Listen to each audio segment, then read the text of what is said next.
कुछ मिलना चाहिए आपको इसके लिए।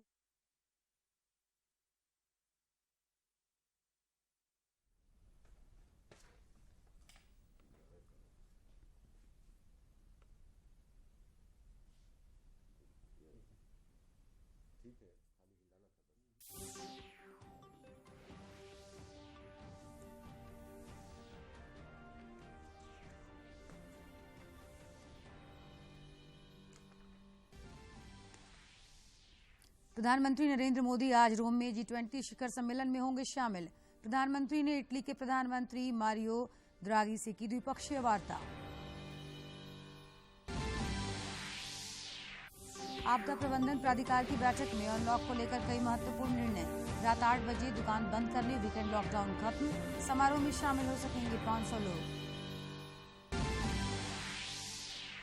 पहले झारखंड छात्र संसद का मुख्यमंत्री, विधानसभा अध्यक्ष और संसदीय कार्य मंत्री ने किया उद्घाटन। चयनित छात्रों को दिया जा रहा है प्रशिक्षण।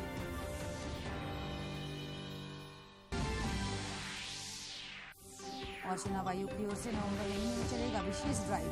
मतदाता पहचान पत्र से जुड़ी समस्या का होगा समाधान। मतदाता जागरूकता को लेकर पोस्टर और वीडियो जारी।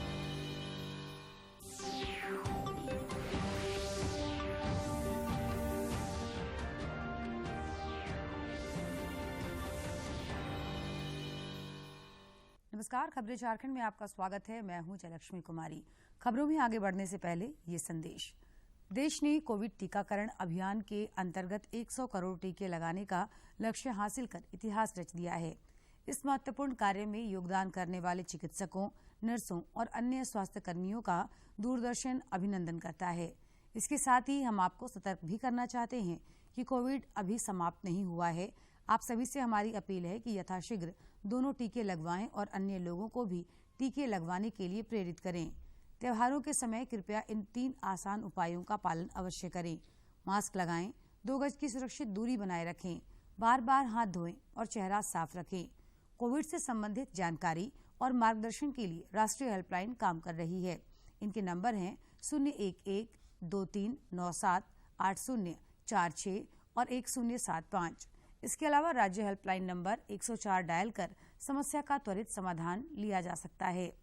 और अब समाचार विस्तार से। प्रधानमंत्री नरेंद्र मोदी आज इटली की राजधानी रोम में शुरू हो रहे G20 शिखर सम्मेलन में शामिल होंगे। प्रधानमंत्री नरेंद्र मोदी ने अपने दौरे के पहले दिन कल अपने इटालियन समकक्ष मारियो द्रागी के साथ द्विपक्षीय वार्ता की। वार्ता में दोनों नेताओं ने द्विपक्षीय साझेदारी की 2020 से 2025 कार्य योजना की समीक्षा की और व्यापार व निवेश संबंधों को और विस्तारित करने की प्रतिबद्धता दोहराई। साथ ही दोनों नेताओं ने जलवायु परिवर्तन से लड़ने में सहयोग बढ़ाने का संकल्प लिया। Prime Minister has spoken on a number of occasions with Prime Minister Draghi, including recently on the 27th of August when they discussed the issue of Afghanistan. And as you know, Prime Minister Draghi invited him to participate in the international summit on Afghanistan, which the Prime Minister did. There was some conversation on that issue as well. I think the reviewed the progress since the India-Italy virtual summit that was held in November 2020, and of course looked at other areas of cooperation to provide fresh impetus to the bilateral cooperation in renewables and clean energy. India and Italy issued a joint statement announcing a strategic partnership on energy transition and agreed to explore partnerships in areas such as large-size green corridor projects, smart grids, energy storage solutions, gas transportation, integrated waste management, waste to wealth, as it's called, development and deployment of green hydrogen, and promotion of biofuels. India and Italy also signed an agreement, statement of intent on textiles cooperation during the meeting. प्रधानमंत्री ने कल रोम में 16वें G20 शिखर सम्मेलन से इतर यूरोपीय परिषद के अध्यक्ष चार्ल्स मिशेल और यूरोपीय आयोग की अध्यक्ष उर्सुला वॉन डर लेयन के साथ एक संयुक्त बैठक की। बैठक के दौरान तीनों नेताओं ने राजनीतिक और सुरक्षा संबंधों, व्यापार और निवेश और आर्थिक सहयोग के साथ साथ पिछले भारत यूरोपीय संघ शिखर सम्मेलन के रोडमैप 2025 सहित भारत और यूरोपीय संघ के बीच सहयोग की समीक्षा की। बैठक में जलवायु परिवर्तन, कोविड-19 महामारी और वैश्विक और क्षेत्रीय विकास पर भी चर्चा हुई। यूरोपीय संघ के नेताओं ने भारत को टीकाकरण में उत्कृष्ट प्रगति के लिए बधाई दी। प्रधानमंत्री नरेंद्र मोदी इटली दौरे के क्रम में आज रोम में पोप से मुलाकात करेंगे। संप्रभु देश है और पोप फ्रांसिस इसके सर्वोच्च नेता हैं। प्रधानमंत्री नरेंद्र मोदी इटली के प्रधानमंत्री मारियो द्रागी के निमंत्रण पर 16वें G20 शिखर सम्मेलन में हिस्सा लेने के लिए 3 दिन के इटली के दौरे पर हैं।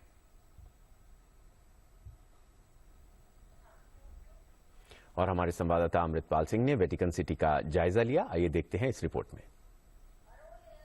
प्रधानमंत्री नरेंद्र मोदी जब शुक्रवार को रोम में आएंगे G20 शिखर सम्मेलन में शिरकत करने के लिए, वो वहां से कुछ समय निकालकर यहां वेटिकन सिटी में पोप से मुलाकात करेंगे। ये एक बहुत महत्वपूर्ण मुलाकात होगी।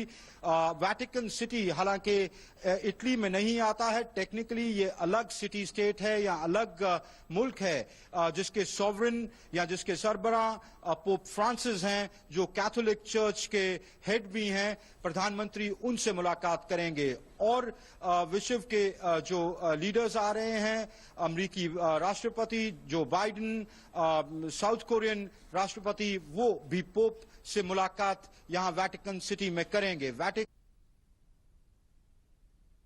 प्रधानमंत्री नरेंद्र मोदी ने कल रात रोम में इटली के प्रधानमंत्री मारियो द्रागी के साथ द्विपक्षीय वार्ता की। इस दौरान दोनों देशों ने नवीकरणीय और स्वच्छ ऊर्जा क्षेत्र में द्विपक्षीय सहयोग बढ़ाने के लिए कार्यनीतिक भागीदारी की घोषणा करते हुए संयुक्त वक्तव्य जारी किया और ग्रीन कॉरिडोर परियोजनाएं, स्मार्ट ग्रिड, ऊर्जा भंडारण, गैस परिवहन, हरित हाइड्रोजन विकास और जैव ईंधन को बढ़ावा देने में साझेदारी पर सहमति व्यक्त की।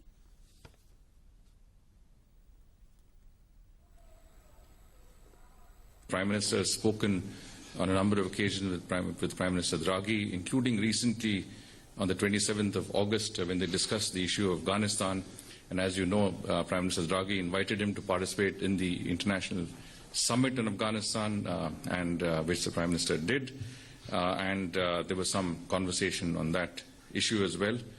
I think the reviewed the progress since the India-Italy virtual summit that was held in November 2020, and of course looked at other areas of cooperation to provide fresh impetus to the bilateral cooperation in renewables and clean energy. India and Italy issued a joint statement announcing a strategic partnership on energy transition and agreed to explore partnerships in areas such as large-size green corridor projects, smart grids, energy storage solutions, gas transportation, integrated waste management, waste to wealth, as it's called, development and deployment of green hydrogen, and promotion of biofuels. प्रधानमंत्री नरेंद्र मोदी ने Italy दौरे के क्रम में भारत वंशियों समेत कई लोगों से मुलाकात की। इटालियन हिंदू यूनियन, सनातन धर्म संघ के प्रतिनिधियों सहित अन्य सामुदायिक सदस्यों से मुलाकात की। प्रधानमंत्री ने इटली में भारतीय संस्कृति के प्रसार में उनके योगदान की सराहना की।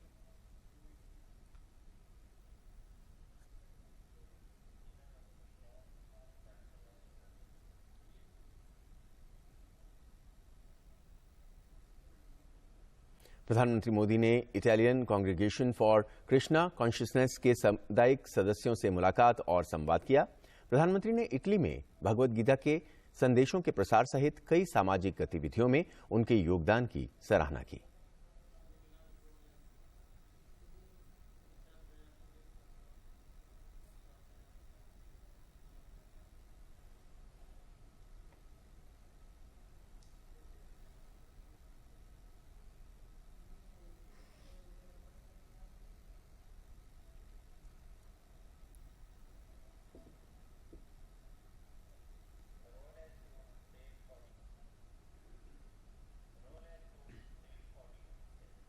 प्रधानमंत्री मोदी ने सिख समुदाय और प्रथम व द्वितीय विश्व युद्ध के दौरान इटली में लड़े भारतीय सैनिकों के सम्मान में शामिल संस्थानों के प्रतिनिधियों से मुलाकात की और इन सैनिकों के साहस को प्रधानमंत्री ने नमन किया। राज्य सरकार ने कोरोना संक्रमण को लेकर लगाए गए सप्ताहांत लॉकडाउन और पाबंदियों में कई तरह की छूट की घोषणा की है। कोरोना संक्रमण को देखते हुए रविवार को कई महीनों से चल रहा वीकेंड लॉकडाउन को अब पूरी तरह समाप्त कर दिया गया। मुख्यमंत्री हेमंत सोरेन की अध्यक्षता में कल हुई राज्य आपदा प्रबंधन प्राधिकार की बैठक में यह निर्णय लिया गया। बाद में मुख्यमंत्री ने पत्रकारों से बातचीत में राज्य की जनता से त्योहारों के दौरान कोरोना के दिशा निर्देशों का सख्ती से अपील की।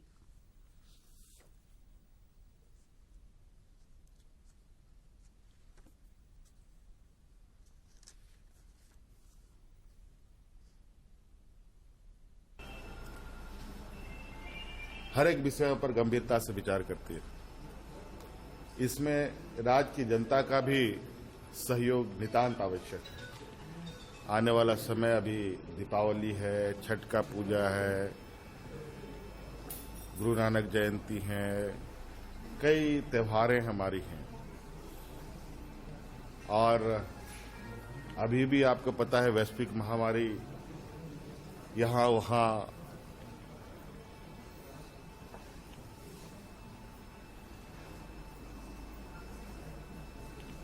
राज्य के अलग अलग क्षेत्रों में कुछ संक्रमण की खबरें आती हैं। देश में पिछले 24 घंटे के दौरान कोविड-19 के 14,313 नए मामले सामने आए हैं। इस दौरान 13,543 संक्रमित स्वस्थ भी हुए हैं। केंद्रीय स्वास्थ्य मंत्रालय के अनुसार देश में वर्तमान में 1,61,555 सक्रिय केस हैं और अब तक 3,36,41,175 मरीज स्वस्थ हो चुके हैं। राज्य के अधिकांश जिलों में कोरोना के नए मामले अब नहीं आ रहे हैं। हालांकि राजधानी रांची में हर दिन कुछ संक्रमितों की पहचान हो रही है। पिछले 24 घंटे में रांची में 8 नए संक्रमित पाए गए और 52 उपचाराधीन संक्रमित स्वस्थ हुए हैं। रांची में सक्रिय मामलों की संख्या अब 20 रह गई है। राज्य के स्वास्थ्य मंत्री बन्ना गुप्ता ने रांची में पत्रकारों से बातचीत में कहा कि केंद्र सरकार ने कोविड और टीबी की जांच जोड़कर कराने का आग्रह किया है। मैंने उनसे ये भी प्रार्थना किया है कि कोविड की जांच और टीबी की जांच को एक साथ जोड़ के कराइए, ताकि हमारा जो है दोनों एक ही नेचर के, they are not basically differences, both are same. So हमने ये प्रार्थना किया कि भाई आप जो है जब दोनों एक ही तरह की प्रॉब्लम है तो इसको भारत सरकार ये कर दे कि भाई कोविड और जो है टीबी दोनों को एक साथ जांच हो। तो ये कुछ ऐसे विषय थे जिस पर हमने मजबूती के साथ झारखंड की जनता के हित की बात रखी है। हम देश में कोविड के खिलाफ जारी जंग में टीकाकरण अभियान तेज गति से चल रहा है। केंद्रीय स्वास्थ्य मंत्रालय के अनुसार देश में कोविड टीकाकरण का आंकड़ा 105 करोड़ 43 लाख को पार कर गया है।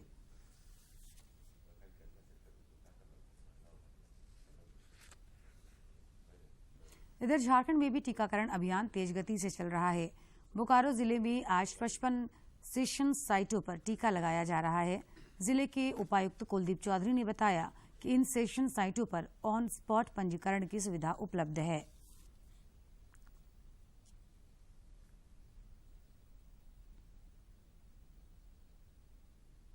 राज्य के स्वास्थ्य मंत्री बन्ना गुप्ता ने राज्य में नए मेडिकल कॉलेजों में जल्द पठन पाठन का कार्य शुरू करने के लिए आग्रह किया है। मीटिंग में आवाज उठाई है कि भारत सरकार को हमारे झारखंड के मेडिकल के बच्चों के नामांकन संबंधी व्यवधान को समाप्त करना चाहिए और छोटी छोटी त्रुटियां लगाकर हमको जो है हमारे छात्रों की परीक्षा को नहीं रोकना चाहिए।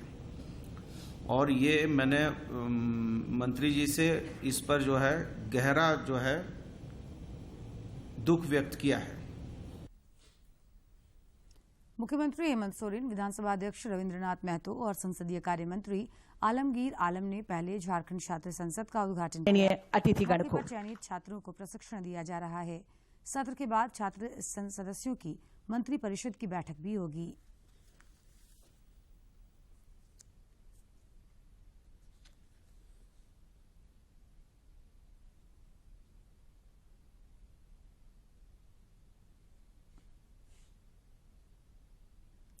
झारक्राफ्ट के पदाधिकारियों ने कल मुख्यमंत्री हेमंत सोरेन के समक्ष प्रेजेंटेशन दिया।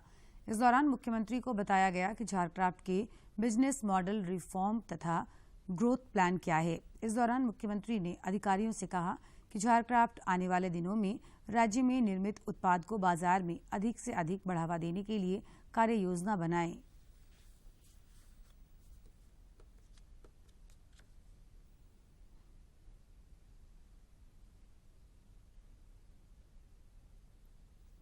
समाचारों का सिलसिला जारी रहेगा, लेकिन इस विराम के बाद।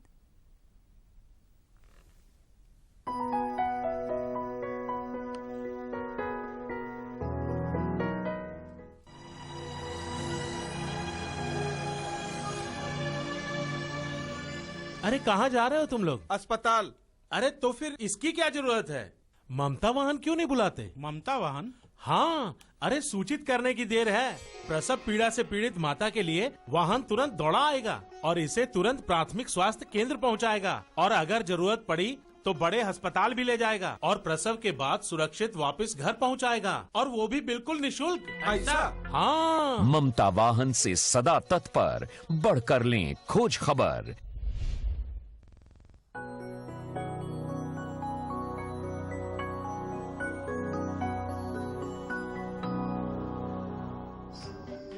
अरे वाह मालती बहन, नजर गुजर के लिए टीका तो लगा दिया और बाकी के लिए? बाकी तेरे बच्चे के लिए खसरा, काली खांसी, टीबी, दमघोटू, हेपेटाइटिस बी, पोलियो और टेटनस जैसी 7 जानलेवा बीमारियों से बचाने वाला टीका। मकीरी टीका लगेगा कहाँ दीदी? अरे अपने प्राथमिक स्वास्थ्य केंद्र एवं आंगनबाड़ी केंद्रों में यह सुविधा उपलब्ध है। तो अभी ये चले? हाँ हाँ, क्यों नहीं। समय से टीका, काम है अच्छा, आंगन में खेले हंसता बच्चा।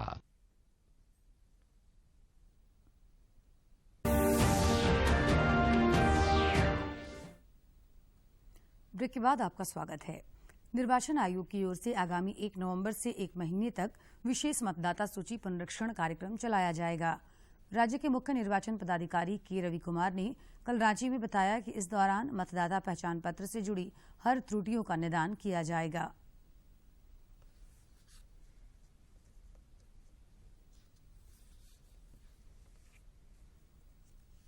राज्य के मुख्य निर्वाचन पदाधिकारी के रवि कुमार ने कहा कि चुनाव आयोग 18 वर्ष से अधिक के सभी नागरिकों को मतदान सूची में त्रुटि रहित सम्मिलित करने के लिए प्रतिबद्ध है। कल रांची में पत्रकारों से बातचीत में उन्होंने सभी से ऑनलाइन ऐप के इस्तेमाल की अपील की। बढ़िया रोल आवश्यक है, इसलिए हम लोग ये थीम भी है, हेल्दी रोल होगा वो पोल भी हेल्दी होगा, ये इसी का थीम है। हम लोग उसी का रोल के लिए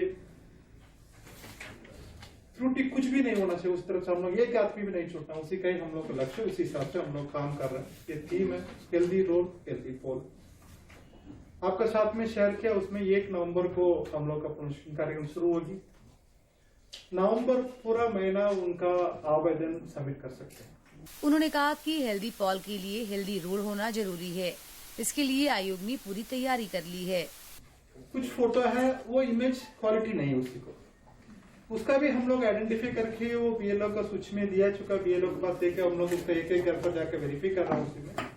उसमें भी मैं वोटर से मैं आपका माध्यम से अनुरोध करता हूँ, उनका कुछ पुराना लिस्ट में है उसको, तो वो भी अपने वो फॉर्म 8 भरवा के उनका नया फोटो दे सकते हैं। नया फोटो देने के बाद उनका नया कार्ड भी हम लोग उनका फ्री ऑफ कास्ट में। मौके पर निर्वाचन आयोग द्वारा मतदाता पुनरीक्षण जागरूकता अभियान से संबंधित पोस्टर और ऑडियो वीडियो जारी किया।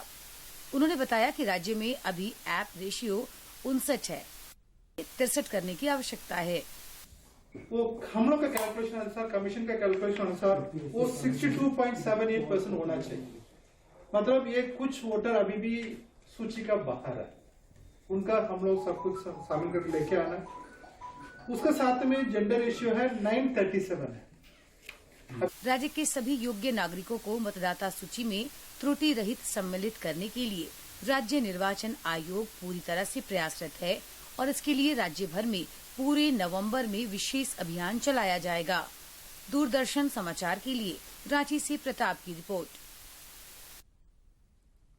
रामगढ़ जिला प्रशासन की ओर से गंगा उत्सव के तहत श्रमदान का आयोजन किया गया। मौके पर उप विकास आयुक्त नागेंद्र कुमार सिन्हा सहित जिला प्रशासन और स्कूली छात्र छात्राओं ने पतरातू डैम परिसर के समीप श्रमदान के माध्यम से स्वच्छता अभियान चलाया। इस दौरान उप विकास आयुक्त ने कहा कि नदियों तथा जल स्रोतों को स्वच्छ रखने की जिम्मेवारी हम सभी की है।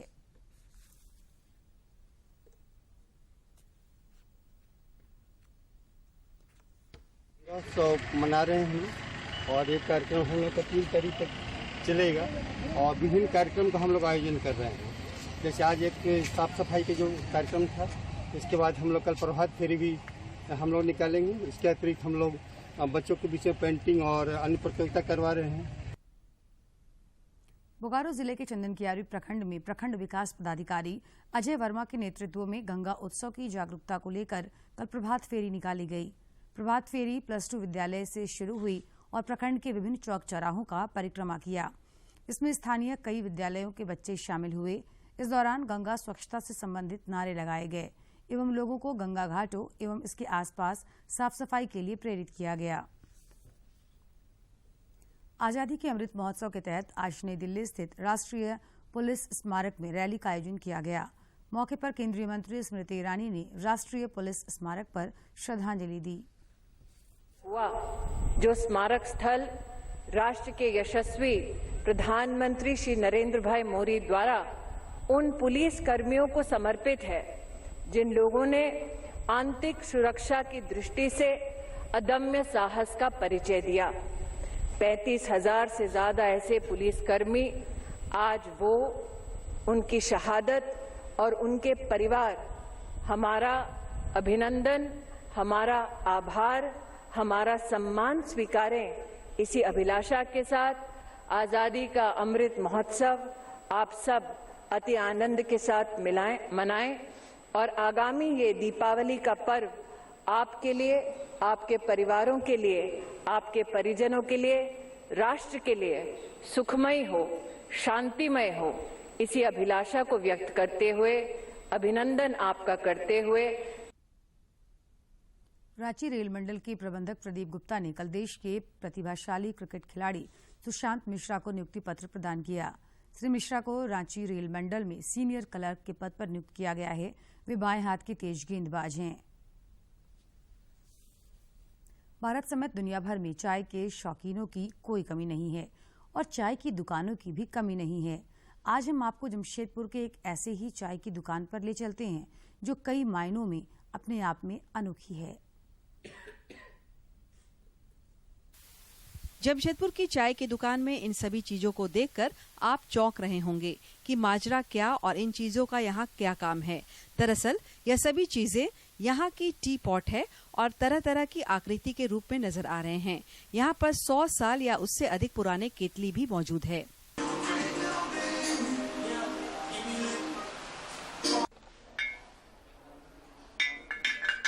यहाँ पर कंबोडिया से मंगाई गई भारत की सबसे बड़ी केतली भी है तथा मूछें रखने के लिए विशेष तौर पर हॉलैंड में बनाया गया कप भी है ताकि चाय में मूछ न डूबे। दुकान की खासियत और अनोखेपन की वजह से यहाँ ग्राहकों की हमेशा भीड़ लगी रहती है। तो मुझे जैसे ही इस जगह के बारे में पता चला तो मैं यहाँ जब फर्स्ट बार उस टाइम से ही मैं यहाँ जब भी मुझे मौका मिलता, जब भी मैं फ्री टाइम में होता, आके यहाँ पे चाय टेस्ट करता हूँ। काफी हाइजीनिक और फ्रेश प्लेस है ये और यहाँ पे डिफरेंट तरह की चाय मिलती है। दुकान के मालिक अविनाश दुग्गर बताते हैं कि साल 2016 में इस दुकान की शुरुआत हुई थी तथा उनके यहाँ 115 देशों की चाय मिलती है और इस दुकान को सब्बल साथी अवार्ड और हेलर केलर अवार्ड भी मिल चुका है।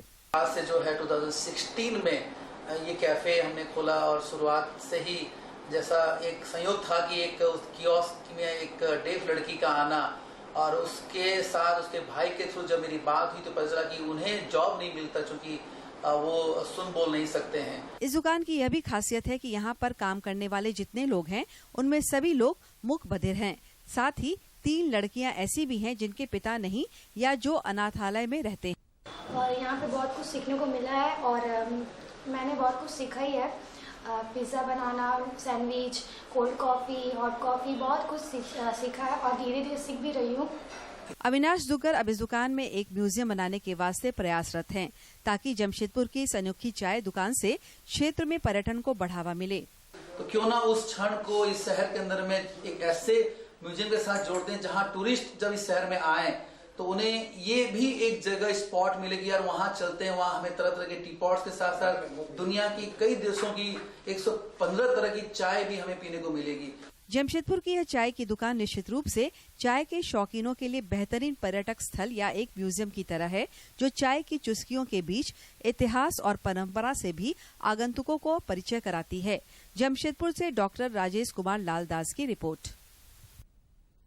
रांची रेल मंडल के विभिन्न स्टेशनों पर उपलब्ध यात्री सुविधाओं का निरीक्षण कल समिति के सदस्य रामकुमार पाहन, अजय कुमार यादव, बी नारायण कलिता और सुनील राम ने किया।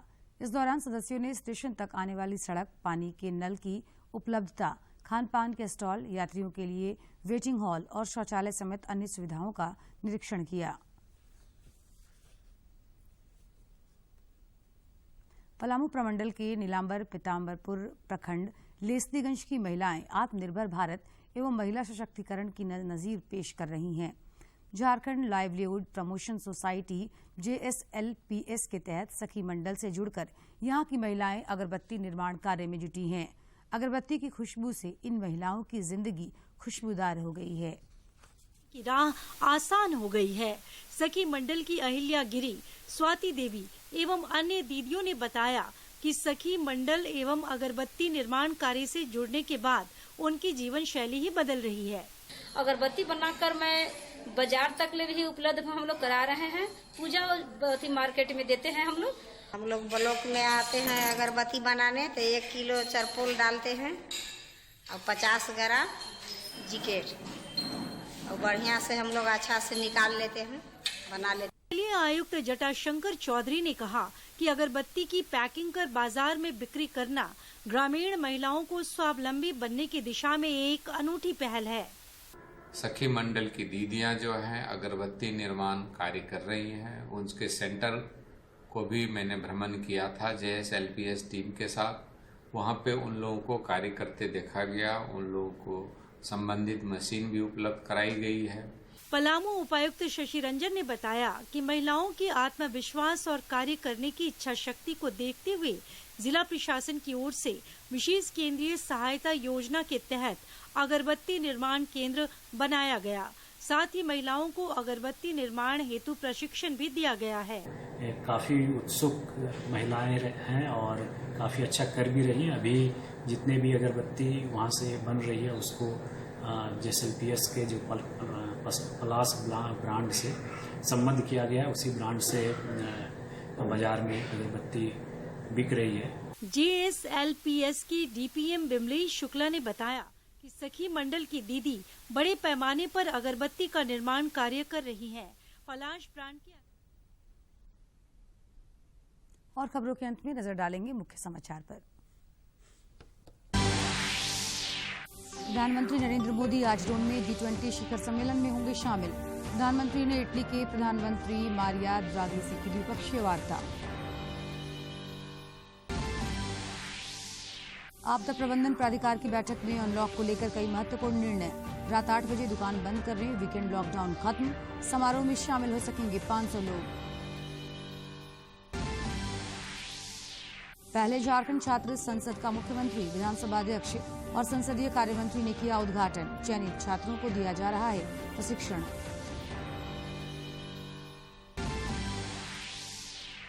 और चुनाव आयोग की ओर से नवंबर महीने में चलेगा विशेष ड्राइव। मतदाता पहचान पत्र से जुड़ी समस्या का होगा समाधान।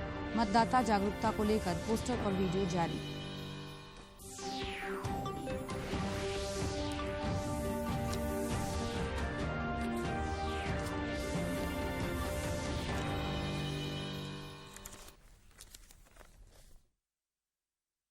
पहले मैं आपसे जानना चाहूँगा कि प्रधानमंत्री मुद्रा योजना क्या है और इससे मुद्रा लोन किस तरह से बेरोजगार युवकों को मिल रहा है, इसके बारे में थोड़ा हमें बताएं। मुद्रा लोन 3 स्टेज में है जी। एक शिशु, दूसरा किशोर और तीसरा है तरुण जी। शिशु में 50,000 तक देना है और 50,000 के ऊपर किशोर में 5 लाख तक